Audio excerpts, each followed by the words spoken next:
Hello class, आपको मेरी आवाज़ सुनाई दे रही है? बताओ, आपको मेरी आवाज़ सुनाई दे रही है?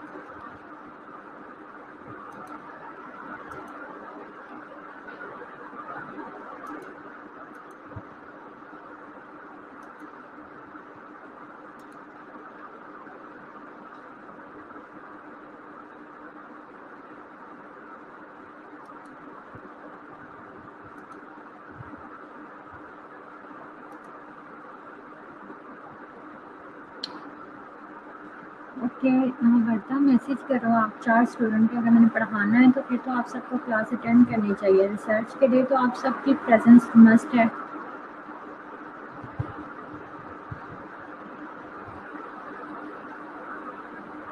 ग्रुप में मैसेज करो आप कि सब स्टूडेंट्स ज्वाइन करें क्लास।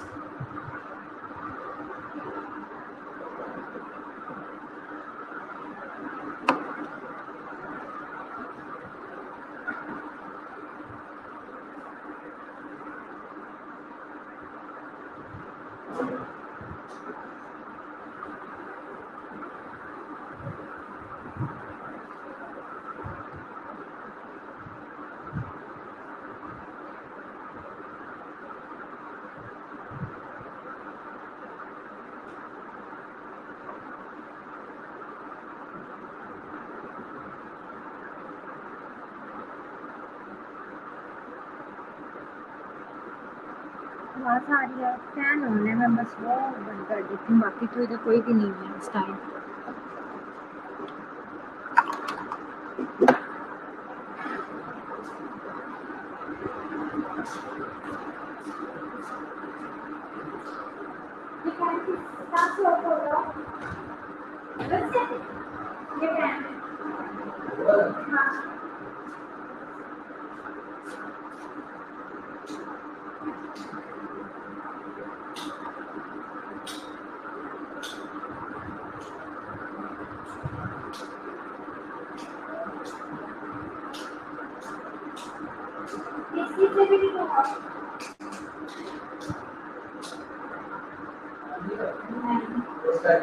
उससे भी नहीं हो। नहीं, मतलब ये मैंने कर दी है। वो सारे अंदर मतलब करती है। मैं कर दी।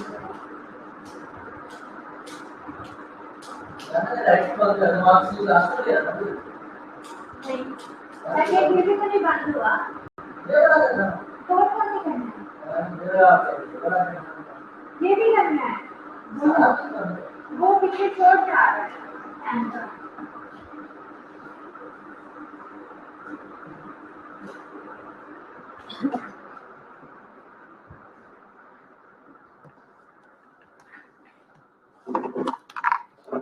वर्दा, अभी आवाज़ क्लियर हुई?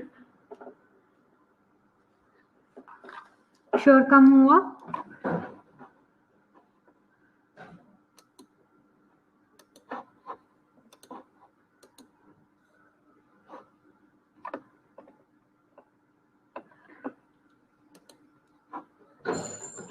ओके, तो आपका एक जो टॉपिक्स रह गए थे उसमें से एक कंटेंट जो था, एक टॉपिक रिसर्च प्रपोजल भी था, how to write research proposal.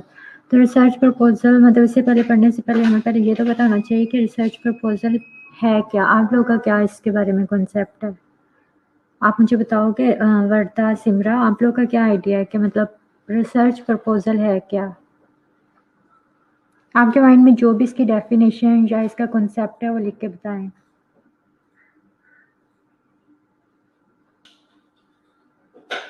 जिसको भी इसके बारे में जो भी इसका आइडिया है वो लिखे, मुझे बताए।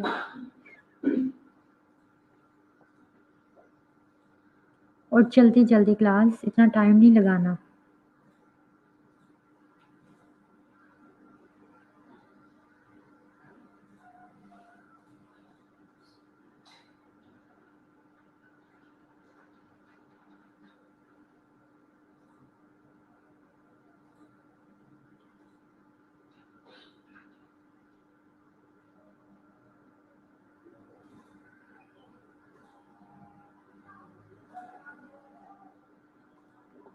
बशरा मैं ठीक हूँ, आप मुझे इसका आंसर दो कि आपके माइंड में रिसर्च प्रपोज़ल क्या है? अभी तक किसी ने नहीं बताया। ओके क्लास में आपको बता रही हूँ, आप लोग जो क्लिनिकल प्रैक्टिकम में कर रहे हो, रिसर्च वर्क कर रहे हो, उसको स्टार्ट करने से पहले जो होता है रिसर्च प्रपोज़ल बनाते हैं। रिसर्च प्रपोज़ल में वो होता है कि जो आपके माइंड में अभी होता है कि भाई ये टॉपिक है, इस पे मैं काम करूँगा, इसमें शॉर्ट कमिंग्स हैं कि ये बातें जो है मज़ीद हमें जानने की ज़रूरत है। कोई भी टॉपिक आपके माइंड में चल रहा है, तो आप उस पे स्टडी करना चाहते हो, रिसर्च करना चाहते हो, ठीक है? तो ये आपका एक रिसर्च प्रपोज़ल होगा जो कि आपने अपनी किसी भी आप अगर एज़ ए स्टूडेंट हो तो आपने रिसर्च प्रपोज़ल बनाना है, या कहीं भी जॉब कर रहे हो, ऑफ़िस में जॉब कर रहे हो, कर रहे हो, तो उसमें ये होता है कि आपको रिसर्च प्रपोज़ल बनाते हैं। उसमें हम अपने आइडियाज़ लिखते हैं कि ये मेरी अभी तक की ऑब्ज़र्वेशन है और ये इसके बारे में शॉर्ट कमिंग्स है। मतलब इस पे मज़ीद रिसर्च की ज़रूरत है। ठीक है? तो ये सारी बातें प्रपोज़ल में हम लिख कर अपनी हायर मैनेजमेंट को या फिर अपने सुपरवाइज़र को सबमिट करवाते हैं, तो उनको दिखाते हैं, ठीक है? और उनसे अप्रूव करवाते हैं कि येस आपका आइडिया जो है वैलिड है, आप इस पे काम कर सकते हो। तो ये हमारा रिसर्च प्रपोज़ल होता है। ये रिसर्च प्रपोज़ल अप्रूव होने के बाद आपका रिसर्च वर्क स्टार्ट होता है।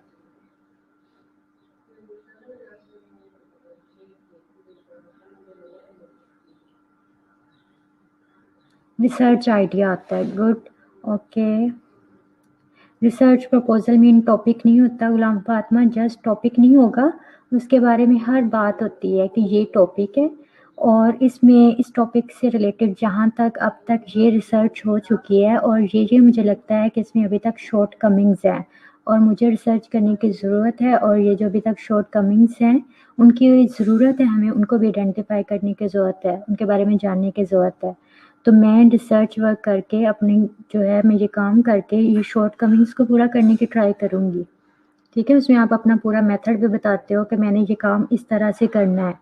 ये सारा अपना एक पूरा सिनेरियो बनाकर आप अपनी हायर मैनेजमेंट को, अपने सुपरवाइज़र को सबमिट करवाते हैं, वो फिर देखते हैं, उन्हें लगता है कि येस इट इज़ वैलिड या फिर ये काम किया जा सकता है, पॉसिबल है या इसकी ज़रूरत है। वो ये सारी बातें माइंड में रखते हुए फिर आपको क्या करते हैं, परमिशन देते हैं या रिजेक्ट कर देते हैं।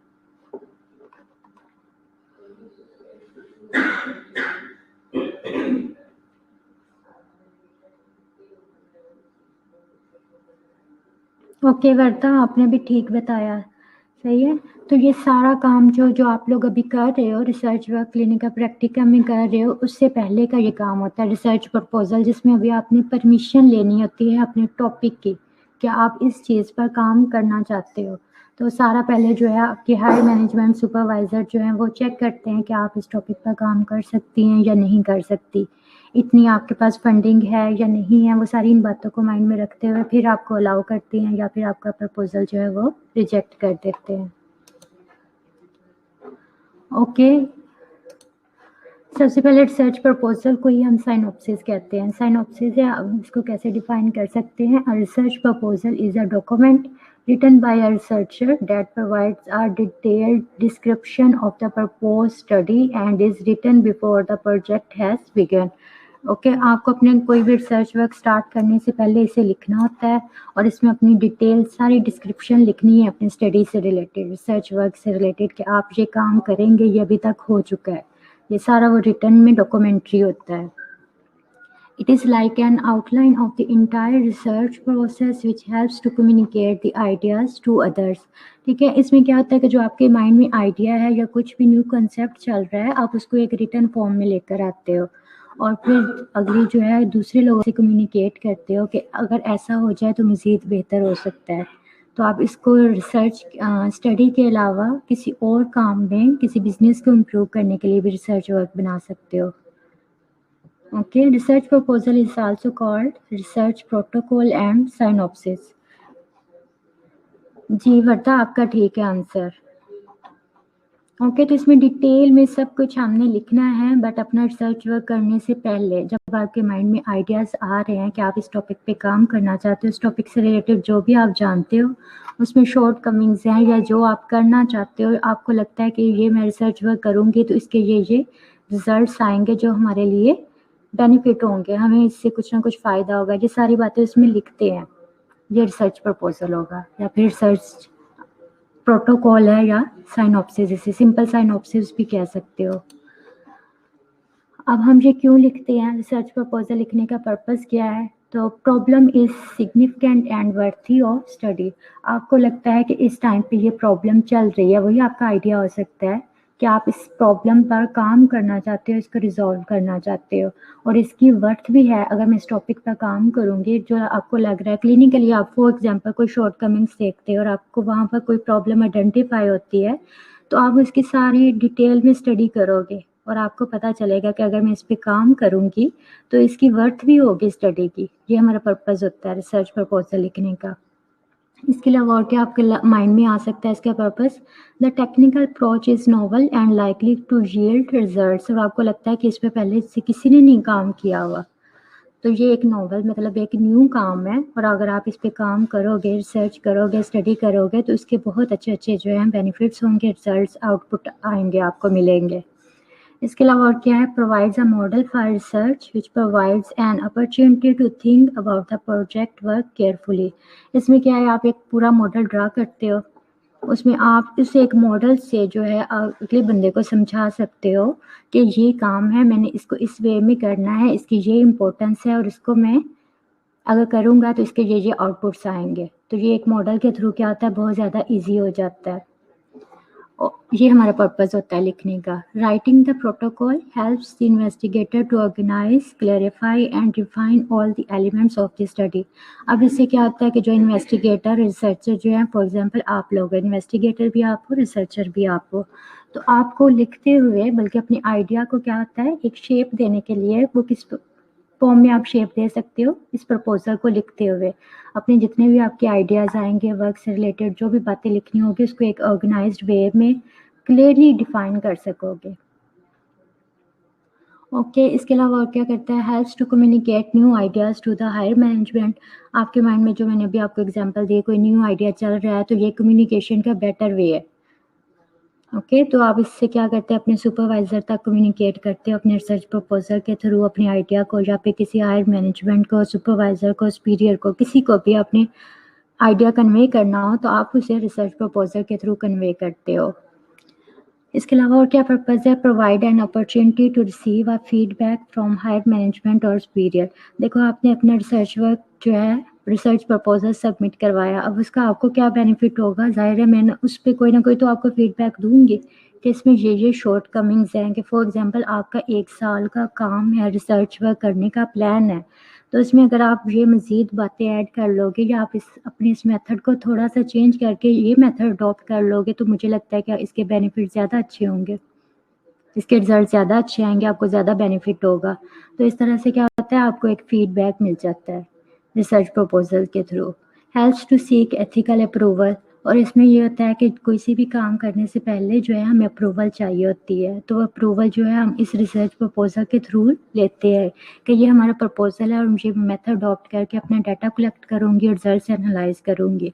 तो ये जो आपको परमिशन दे रहा है तो उसके माइंड से सारा प्रोसीजर गुजरता है, तो उसे लगता है कि अच्छा इससे कोई जो है वो हार्म किसी को नहीं हो सकता, इसके इफ़ेक्ट्स अच्छे आएंगे, तो इस तरीके से वो जो होता है आपको अलाउ कर देता है। तो ये एथिकल अप्रूवल के लिए भी जो होता है इम्पोर्टेंट है। ओके क्लास, आपका पर्पसेस क्लियर हो गए इसके कि रिसर्च प्रपोजल लिखने का पर्पस क्या है?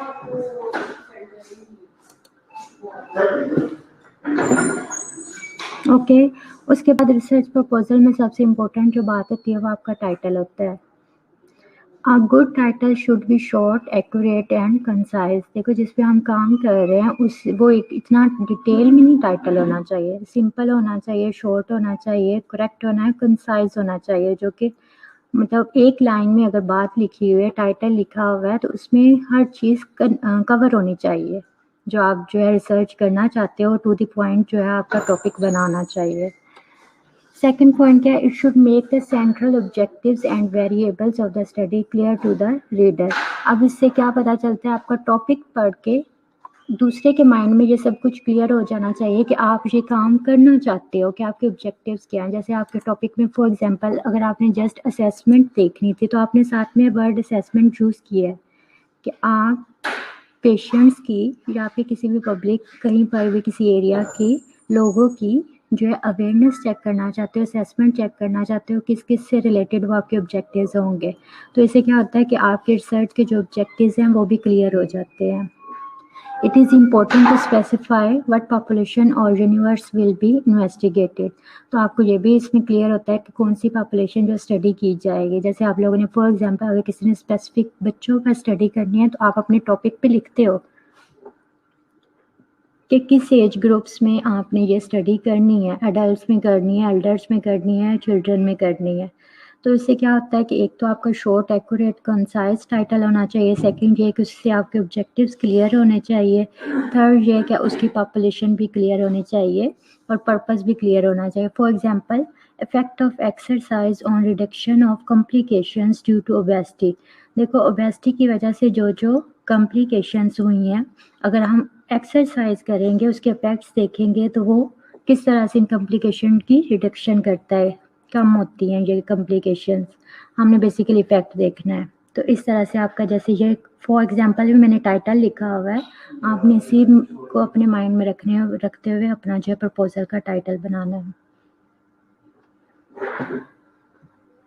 ओके क्लास, आप लोग सुन रहे हो?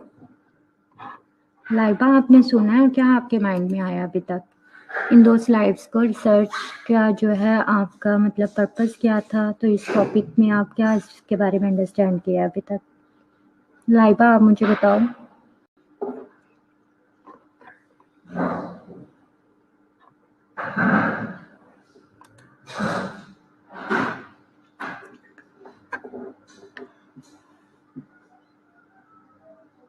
ओके क्लास, लाइबा आप मुझे साथ में बताते जाओ।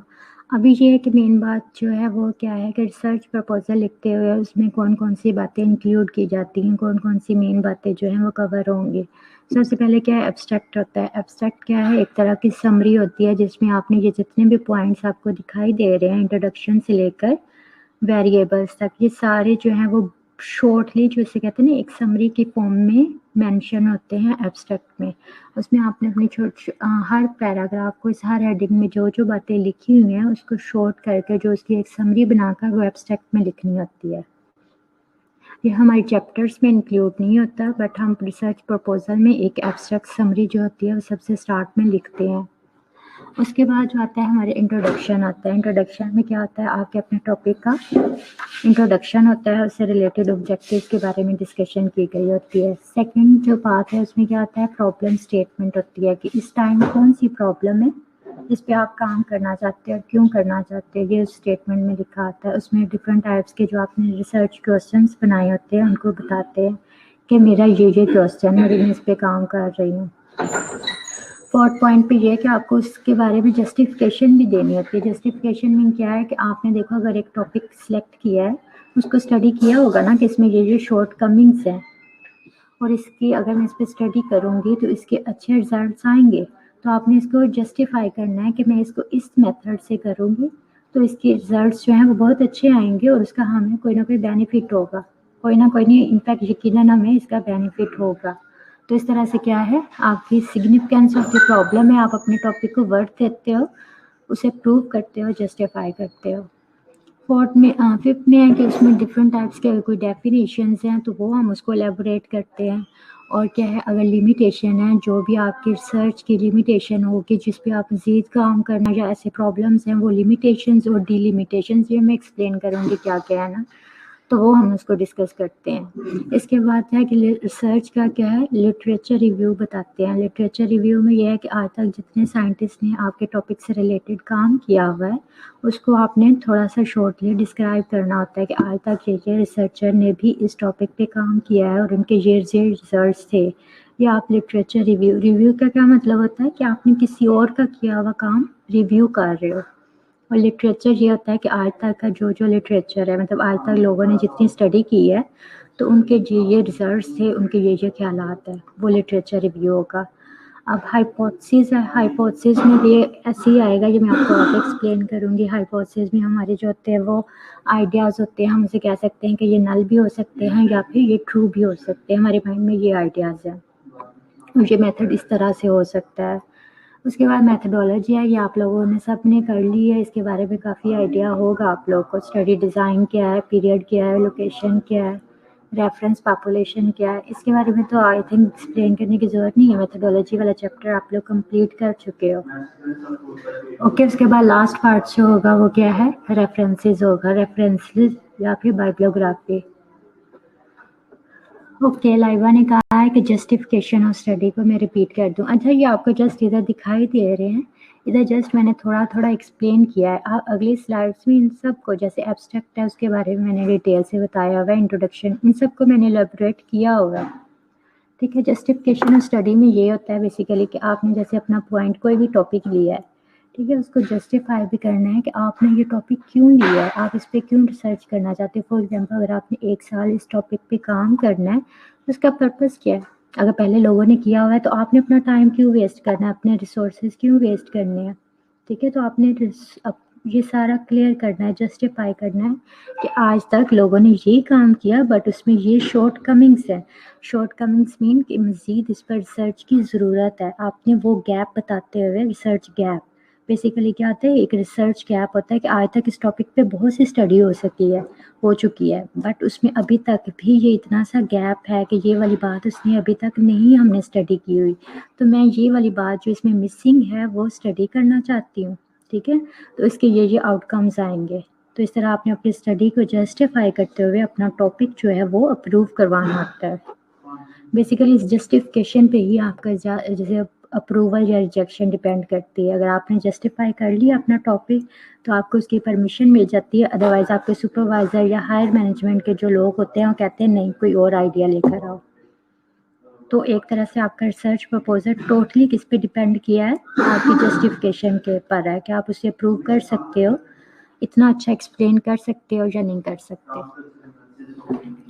और ये आप तभी एक्सप्लेन कर सकते हो जब आपका अपना माइंड क्लियर है, आपको उससे रिलेटेड बहुत सी इन्फॉर्मेशन है कि आपको अपने टॉपिक के बारे में इन्फॉर्मेशन है, उसके बारे में अभी तक क्या चीज़ नहीं रिसर्च हुई, स्टडी हुई, उसके बारे में भी अवेयरनेस है और आप उस बात को लेकर सर्च करना चाहते हो। ओके क्लास, क्लियर हुआ? ये पार्ट्स हैं, सेम ऐसे जैसे आपके थीसिस के पार्ट्स हैं, इसमें हाइपोथेसिस वगैरह अगर आप एक तो स्टूडेंट्स ने नहीं ऐड किया हुआ था वो आप लोग ऐड कर लो। हाइपोथेसिस, जस्टिफिकेशन ऑफ स्टडी जो है वो आप लोग, इसलिए ये वो आपका थीसिस था, ये रिसर्च प्रपोजल में ऐड करना पड़ता है, रिसर्च प्रपोजल में जस्टिफाई करना पड़ता है ना। अगर आपने जस्टिफाई कर लिया तो फिर तो वो अप्रूव हो गया।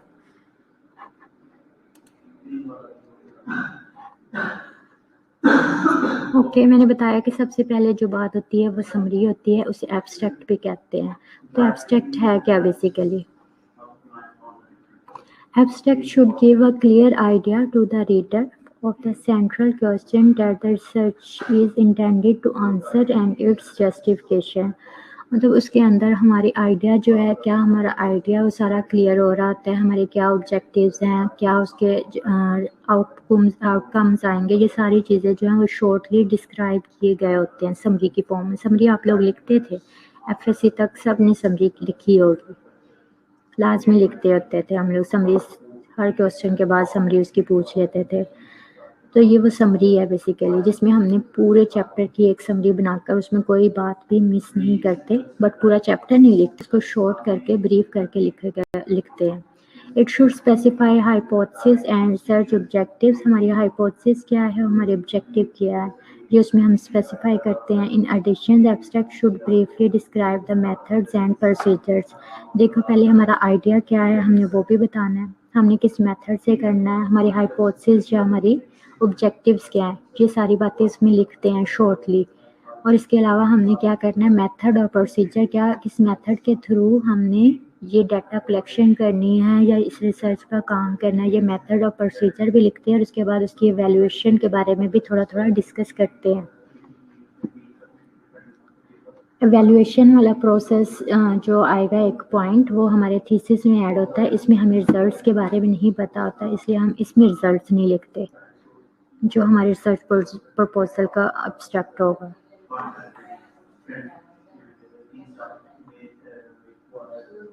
जी गुलाम फातिमा, बेसिक आइडिया है बेसिकली, बट आइडिया के साथ साथ हमने अपने ऑब्जेक्टिव्स बनाकर लिखने हैं और साथ में प्रोसीजर भी लिखना होता है, मेंशन करना होता है कि हम इस मेथड के थ्रू ये काम करेंगे।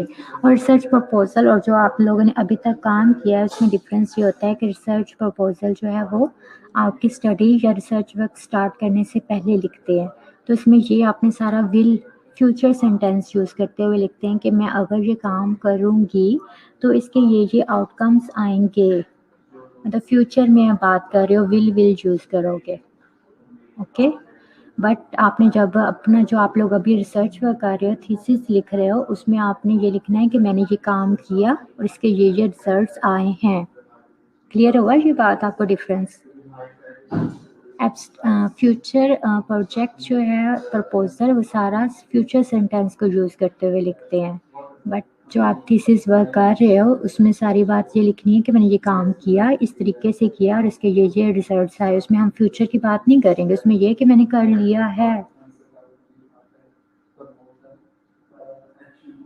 आइडियाज़ नहीं लिखने होते गुलाम फातिमा। आइडियाज़ तो आपका टॉपिक है कि आपका ये आइडिया है, इस पे मज़ीद हम काम करना चाहते हैं और मैं इस ऑब्जेक्टिव क्या है कि आप उसमें से क्या पॉइंट बनाकर चलोगे जिस पे आपने रिसर्च वर्क करना है, ये आपके ऑब्जेक्टिव बन जाएंगे। और इस ऑब्जेक्टिव को किस तरह आप फुलफिल कर सकते हो, अचीव कर सकते हो, एक किसी ना किसी मेथड के थ्रू। तो मेथड लिखना आता है। किस बात की गुलाम फातिमा, नहीं समझ आई? देखो 2 चीज़ें होती हैं जो मैं आप लोगों से काम करवा रही हूँ। अभी जो आप लोगों का चल रहा है, जो आप लोगों ने 3 चैप्टर्स लिख लिए हैं वो आप लोगों का थीसिस है। थीसिस डिफरेंट होता है और रिसर्च प्रपोजल डिफरेंट होता है। मैं स्टेप सबके सेम है। देखो उसमें जो आप लोगों ने लिखा उसमें भी सारा इंट्रोडक्शन है, उसके बाद लिटरेचर रिव्यू है, उसके बाद मेथडोलॉजी है। सेम ऐसे ही है ना, इसमें भी ऐसे है। बट डिफरेंस ये होता है कि आप लोग अभी अपना काम स्टार्ट कर चुके हो। आप लोग जो 3 चैप्टर्स हैं वो लिखना स्टार्ट कर चुके हो, मतलब आप लोग अपना रिसर्च वर्क स्टार्ट कर चुके हो, उस फेज़ में हो। बट रिसर्च प्रपोजल जो होता है वो स्टार्ट करने से पहले लिखना होता है, प्रूव करवाना होता है कि मैं इस आइडिया पर काम करना चाहती हूँ, ये मेरे ऑब्जेक्टिव्स हैं जो मुझे लगता है कि इनको आइडेंटिफाई करने की या इन पर मज़ीद रिसर्च करने की ज़रूरत है और मैं इस ऑब्जेक्टिव्स को इस वे में, इस मेथड को अडॉप्ट करते हुए अचीव कर सकती हूँ। ओके। जी होता ऑब्स्ट्रैक्ट समरी ही है।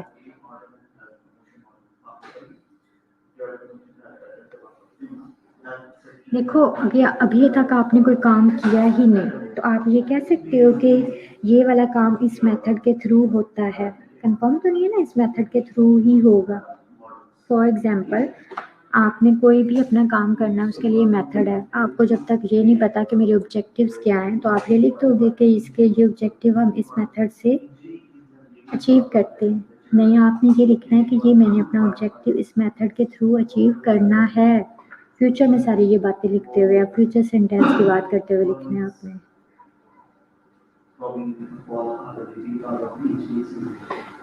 देखो प्रपोजल जो होता है वो पहले लिखना होता है, तो इसमें बहुत ज़्यादा टाइम कंज्यूमिंग प्रोसेस था और आप लोग की क्लासेस ऑनलाइन चल रही थी, तो इसके लिए अप्रूवल है। इसमें ये होता है कि जो डिफेंस करना होता है 2 बार डिफेंस करना होता है, मतलब ये कि अपने टॉपिक को अप्रूव करवाना पड़ता है। ये वर्दा के क्वेश्चन का आंसर है। इसमें ये होता है कि देखो अपने टॉपिक को अप्रूव करवाना होता है। पहले ये है कि आपने अपने टॉपिक से रिलेटेड पूरी बातें लिखनी थी। जैसे आपका क्या है, डायलिसिस में है, डायलिसिस से रिलेटेड हेपेटाइटिस बी और सी की रेशियो देखनी है, तो आपने असेसमेंट ऑफ फैक्टर्स करने थे जो कि इन्वॉल्व हो रहे हैं, पर आपको लगता है कि इनका लिंक है हेपेटाइटिस बी और सी की अकरेंस में। आपने इसकी सारी इम्पोर्टेंस बताते हुए अपने सुपरवाइज़र से, अपने प्रिंसिपल से परमिशन लेनी होती है कि मैं इस टॉपिक पे काम करना चाहती हूँ, मुझे अलाउ करें। अगर मैं इस पे काम करूँगी तो इसके हमें ये बेनिफिट्स होंगे। ओके, तो ये जो आप लोग काम कर रहे हो उससे पहले का काम होता है। तो आप लोगों ने डायरेक्ट थीसिस लिखना स्टार्ट किया है, प्रपोजल नहीं लिखा। उसमें प्रॉपर ये होता है कि आपको जैसे क्लास में होता है आपको प्रेजेंट करना होता है, क्लास में तो नहीं, अपने सुपरवाइज़र के सामने, प्रिंसिपल के सामने प्रेजेंट करना होता है और उनकी परमिशन लेनी होती है। तब ये पॉसिबल नहीं था जब आप लोग जो ऑनलाइन आप लोग की क्लासेस थी, इसलिए मैंने आपसे डायरेक्ट थीसिस लिखवाया है। उसमें आपको ये था कि एक तरह से आपका ये प्रपोजल वाला काम हो चुका है, अब आप लोगों ने अपना रिसर्च वर्क स्टार्ट कर दिया है। परमिशन के लिए आपको यहाँ पर आकर अपना डिफेंस करना पड़ना था, जस्टिफिकेशन देनी पड़नी थी, फिर आपको अलाउ करना था कि हाँ आप इस टॉपिक पर काम कर लो। तो ये फिजिकली सब कुछ पॉसिबल था, इसलिए जस्ट प्रपोजल वाला काम हमने एक तरह से एक पॉइंट स्किप करके डायरेक्ट आप लोगों को थीसिस लिखने पर कहा था। क्लियर हुआ वर्ता आपको?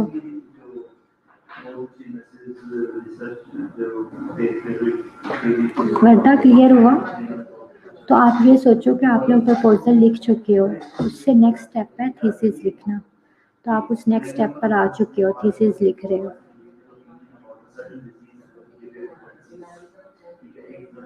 नहीं, तब रिसर्च प्रपोजल नहीं चेक किया जाता, उसमें सिर्फ आपका थीसिस से रिलेटेड काम लिखा आता है। रिसर्च प्रपोजल आपका सिर्फ परमिशन तक होता है कि आपका परमिशन चाहिए। मुझसे परमिशन चाहिए थी, अपने सुपरवाइजर से परमिशन चाहिए थी, प्रिंसिपल से परमिशन चाहिए थी कि आप इस टॉपिक पर, मतलब आपके जो टॉपिक्स थे उनके जो कंफर्म करना था कि यस आप इस टॉपिक पे काम कर सकते हो। ये रिसर्च प्रपोजल में होता है काम। तो मैंने आप लोगों को अलाउ कर दिया। आप लोगों को परमिशन मिल चुकी है ना कि अपने टॉपिक पर काम करने के लिए? ओरली होता है, आपने लिख लिया, देखो आपने सामने तो नहीं ना बुक रख देनी के लिए पढ़ लो, जितना भी आपने डाटा लिखा है बेटा आपके ये सेकंड क्वेश्चन का आंसर है। जी रिटर्न में ज़रूरी है, एक उसकी आपने पूरा स्केड्यूल बना लिया, मॉडल ड्रा कर लिया है कि ये मेरा आइडिया है, मैं इस पे इस तरह से काम करूँगी, उसके ये रिजल्ट्स आएंगे। ये रिटर्न में सारा कुछ आप लिख चुके हो। ओके, तो अब उसको जस्टिफाई कर रहे हो ओरली मेरे सामने, प्रिंसिपल के सामने परमिशन लेने के लिए। रिटर्न में ज़रूरी है, ओरल भी ज़रूरी होता है। अगर आप यहाँ आप आ रहे होते, फिजिकली आप लोगों की क्लासेस हो रही होती तो पहले आप लोगों ने रिसर्च प्रपोजल को डिफेंस करना था, अपने टॉपिक्स जस्टिफाई करने थे, उसके बाद आप लोगों को परमिशन मिलनी थी इस काम के लिए कि आप यस आप ये टॉपिक्स ले सकते हो, काम कर सकते हो। तो आप लोग का अब ये सेकंड, इससे अगला काम चल रहा है, थीसिस इससे नेक्स्ट स्टेप होता है। ओके, इंट्रोडक्शन है। इंट्रोडक्शन में आप लोगों ने क्या क्या लिखा? कोई मुझे बताएगा कि आप लोगों ने इंट्रोडक्शन में क्या क्या लिखा हुआ है? मैंने क्या क्या बातें आप लोगों को बताई थी इंट्रोडक्शन में लिखने के लिए? टाइम नहीं है, एटलीस्ट इंट्रोडक्शन आज कंप्लीट हो जाए। इंट्रोडक्शन में बेसिकली क्या होता है कि मैंने आपको बताया था कि आप अपने टॉपिक को जो है वो ही इलेबोरेट करना है। फॉर एग्जांपल आपका टॉपिक क्या था? वर्दा की ही बात कर रही हूँ कि उसने क्या किस पे बात की थी? डायलिसिस के पेशेंट की बात की थी, हेपेटाइटिस बी और सी को था डिस्कस करना। तो आपने पहले क्या किया था? अपने टॉपिक को एलेबोरेट किया, डायलिसिस को एलेबोरेट किया, हेपेटाइटिस बी और सी को डिटेल में लिखा, क्या क्या आप लोग इसके बारे में जानते थे उसकी डेफिनेशन लिखी, या जो भी इसके बारे में इंफॉर्मेशन थी आप लोगों ने इसको डिटेल में लिखा, एलेबोरेट किया। ये उसका टॉपिक को मतलब एक तरह से एलेबोरेट किया हुआ था अपने इंट्रोडक्शन में। इसके अलावा और क्या था? मैंने आपको कहा था कि उसकी इम्पोर्टेंस, अपने टॉपिक को इम्पोर्टेंस दो, वर्थ बताओ उसकी कि यस मुझे ये काम करने की ज़रूरत है, जो आप लोगों ने लास्ट रोज में लिखा था ये उसकी इम्पोर्टेंस थी। रीज़न में ये था कि यस मैं इस पर क्यों मोटिवेट हूँ, क्यों मुझे ये काम करना ज़रूरी है।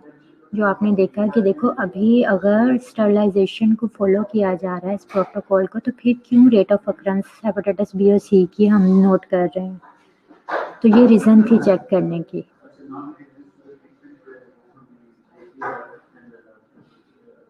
जी सिमरा, ये टॉपिक से रिलेटेड जो भी आपके टॉपिक में बात लिखी हुई थी आपने उसको एलेबोरेट करना है, उसको डिफाइन करना है। टॉपिक में जो जो पॉइंट्स लिखे हुए थे आपके, उसकी इम्पोर्टेंस बताते हैं कि आप ये काम करना क्यों आपके लिए इम्पोर्टेंट है और इसकी वजह क्या है, कि मतलब क्या चीज़ आप माइंड में रखते हुए ये काम करना चाहते हो, पर्पज़ आपका क्या है, जिसमें आपके ऑब्जेक्टिव्स हैं। कुछ लोगों ने ऑब्जेक्टिव्स ऐड किए हैं और जिन्होंने नहीं ऐड किया वो अपने स्पेसिफिक ऑब्जेक्टिव्स बनाकर उसमें ऐड कर लें। ऑब्जेक्टिव क्या है कि फॉर एग्जांपल जैसे अब डायलिसिस का ही बनेगा कि उसमें क्या है, ऑब्जेक्टिव क्या है, आपने उसका क्या असेस करना है, हेपेटाइटिस बी की अकरेंस चेक करनी है। सेकंड ऑब्जेक्टिव बन जाएगा to assess the occurrence of hepatitis C in dialysis patient. Third पे क्या था कि आप to assess the involvement of risk factors which are responsible in the occurrence of hepatitis B or C which are responsible for the occurrence of hepatitis B or C in dialysis patient। ये आपके objectives बन जाएंगे, 3 आपके objectives बनेंगे।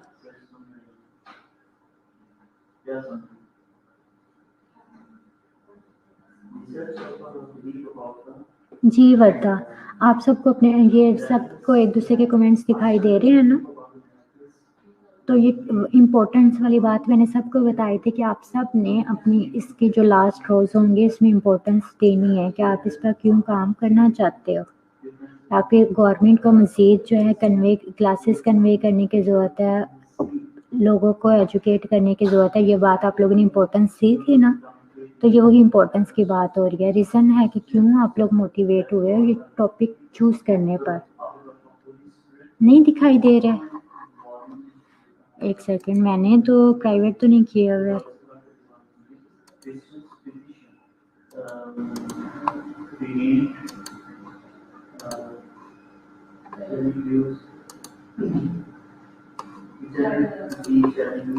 Okay चलिए, वैसे आप सबको आइडिया है ना, मैंने सबको बताया था कि जैसे इंट्रोडक्शन होगा उसमें आप लोगों ने अपने टॉपिक को वर्थ देनी है और अपने ऑब्जेक्टिव्स भी लिखने हैं। नहीं, प्राइवेट नहीं कर रहे, कुछ लोग प्राइवेट कर रहे हैं, अदरवाइज सबका प्राइवेट नहीं है।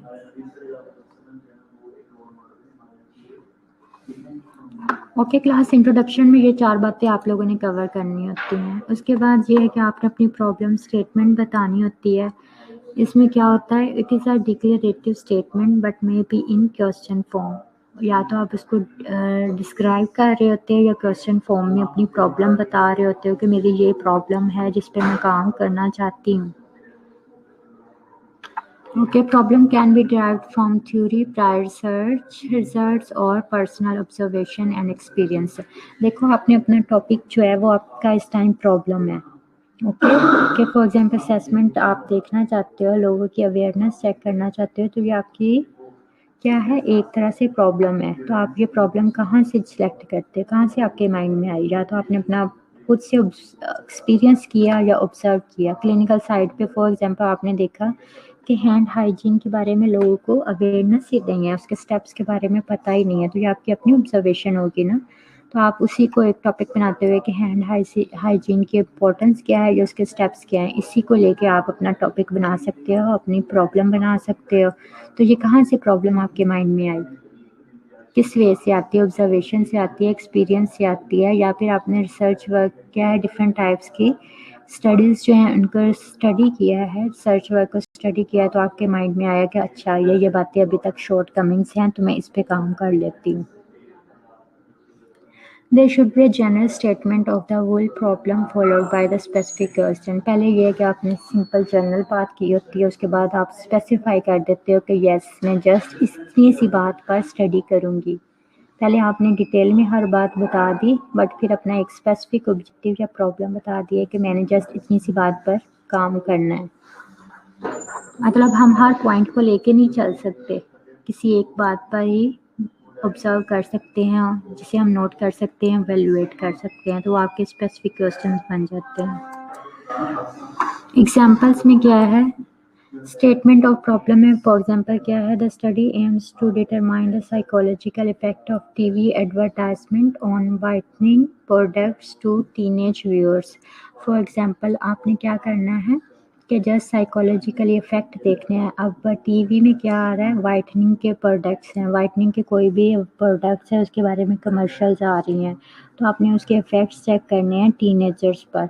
अब specific questions that the researcher aims to answer are the following. अब देखो जो उसके बाद आपका ऊपर स्टेटमेंट आ गई कि हम साइकोलॉजिकल इफेक्ट देखना चाहते हैं, बट किस तरह से देखना चाहते हैं उसके लिए स्पेसिफिक क्वेश्चंस बनाए जाते हैं। अब ये तो नहीं हम उनसे डायरेक्ट लोगों से पूछना शुरू कर देंगे, अच्छा मुझे बताओ वाइटनिंग प्रोडक्ट्स के क्या आपके बारे में आप क्या इसके बारे में सोचते हो। देखो क्या सोचते हो उसके बारे में वो क्वालिटेटिव हो जाएगा, वो बहुत सी बातें ऐसे इधर उधर की बता देगा, हो सकता है जो आपने पूछना है वो ना बताए। तो इसके लिए जो है आपके पास क्वेश्चंस होने चाहिए। वो क्वेश्चन क्या है, वो इस तरह से हो सकते हैं, after watching TV advertisement on whitening products do teenager output to use the product तो क्या आपको लगता है कि ये जो कमर्शियल्स आ रही हैं किसी भी व्हाइटनिंग प्रोडक्ट के, तो आपको लगता है कि ये यूज़ करनी चाहिए टीनेजर्स को या नहीं? ठीक है, तो आपके माइंड में क्वेश्चन आ गया है कि मैंने इस तरह से इंफॉर्मेशन लेनी है, डाटा लेना है। और क्या पूछ सकते हो, do teenagers think the whitening products are effective like what they see on the television? तो आप ये पूछोगे कि पहली बात आपने ये पूछनी है कि क्या आपको लगता है कि हमें ये यूज़ करनी भी चाहिए या नहीं। सेकंड ये कि आपको क्या लगता है कि जैसे हमने कमर्शियल में देखा कि वो बहुत वाइट हो गई है, आपको लगता है कि ये यूज़ करने से ऐसे हम पे भी इफेक्ट आता होगा या नहीं? ये जस्ट ऐसे ड्रामा ही है, कमर्शियल ही है। तो ये एक तरह से क्या है, स्पेसिफाइड क्वेश्चन बन जाते हैं, जिसे आप क्या कह रहे हो, रिसर्च क्वेश्चंस कह रहे हो। ये बात क्लियर हुई क्लास? ये स्लाइड क्लियर होगी ना आपको कि प्रॉब्लम क्या थी और उसके हमने क्वेश्चंस किस तरह से बना लिए हैं। देखो जो आपने आंसर किया, नहीं क्या नहीं क्लियर होगा, गुलाम फातिमा पूछो। देखो पहले मेरा टॉपिक क्या है आप वो देखो। क्लास में पहले अटेंडेंस ले लूँ आप लोग, अटेंडेंस मार्क करवा लो, कल मेरा लेक्चर है, मैं जहाँ से ही कंटिन्यू करूँगी। अटेंडेंस मार्क करवाएं अपना।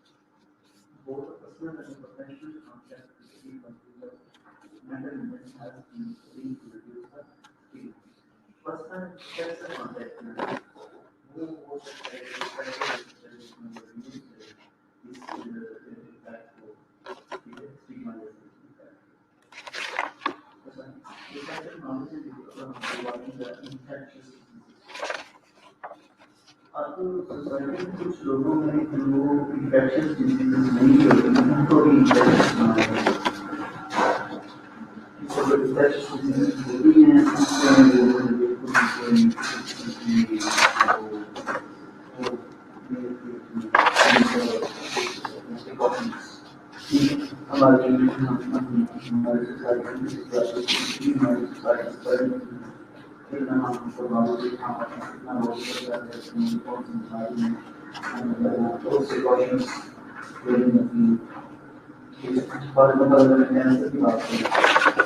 कैंसर जो है ना वो इंफेक्शन ठीक है, तो इसी तरह कैंसर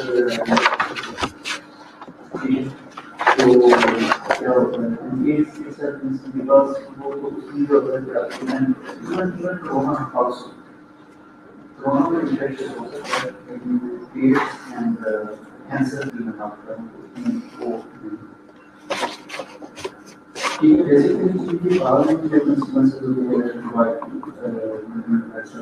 हो जाती हैं आपकी यूनिवर्सल इन्फेक्शन आपकी जो है वो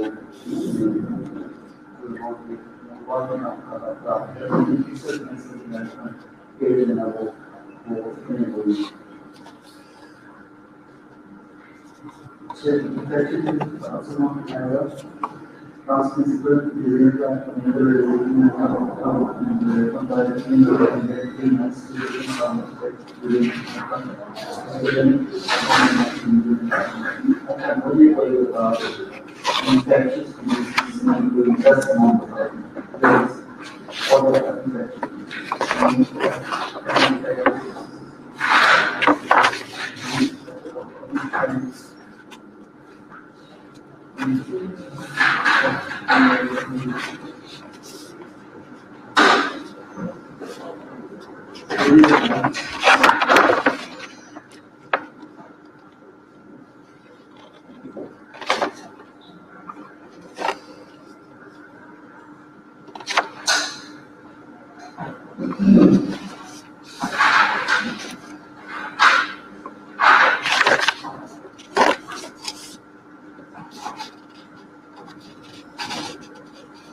box in the TV.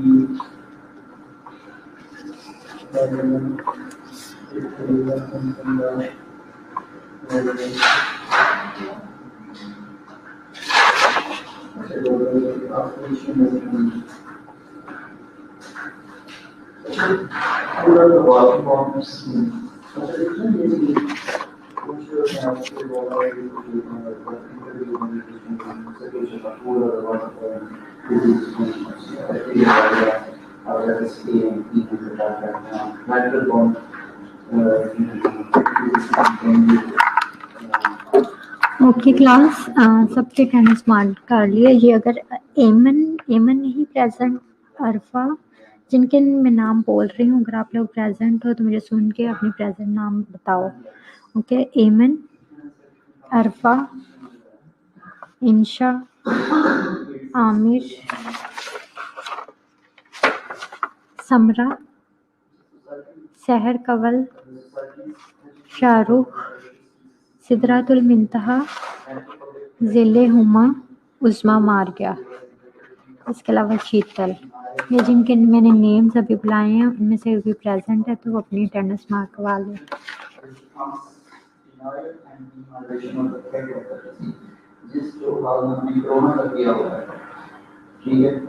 Sidra, okay.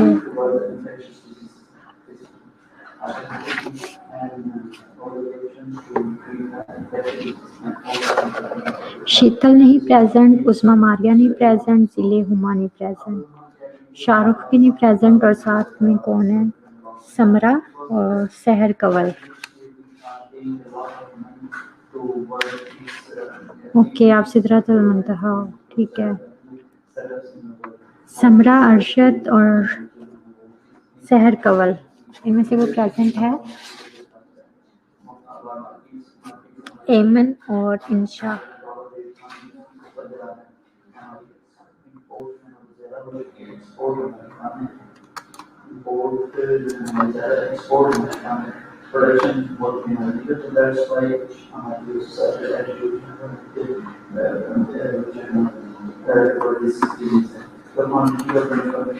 Okay class, ये अभी मैंने जिनके नाम बताए उनमें से कोई प्रेजेंट नहीं है। इंशा, एमन, आमिर, समरा, सहर कवल, शाहरुख, ज़िले हुमा, उस्मा मारिया और शीतल।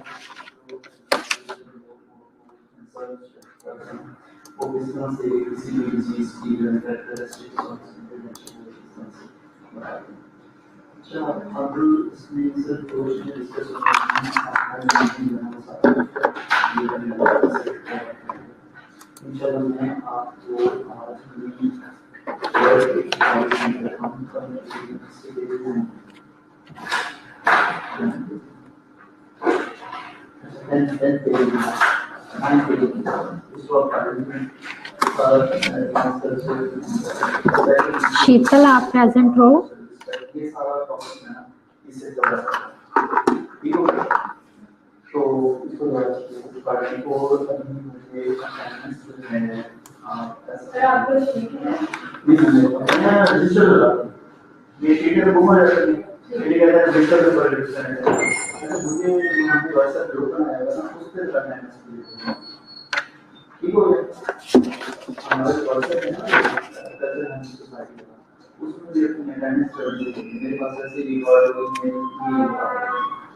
ये नहीं कि जो लड़की का ग्रेजुएशन नहीं किया हो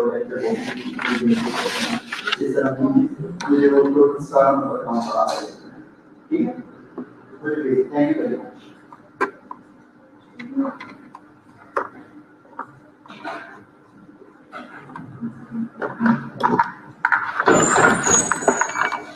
सिद्रा मैंने मार्क कर दिया उसके अटेंडेंस।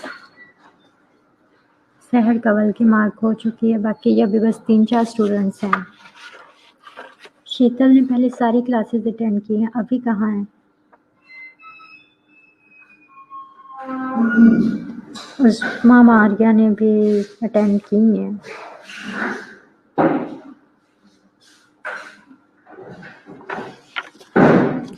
चलें ठीक है क्लास, कल यहाँ से मैं दोबारा स्टार्ट करूँगी। आपके जितने भी क्वेश्चंस होंगे इससे रिलेटेड पहले हम वो क्लियर करेंगे, उसके बाद नेक्स्ट कंटिन्यू करेंगे। ओके बेटा?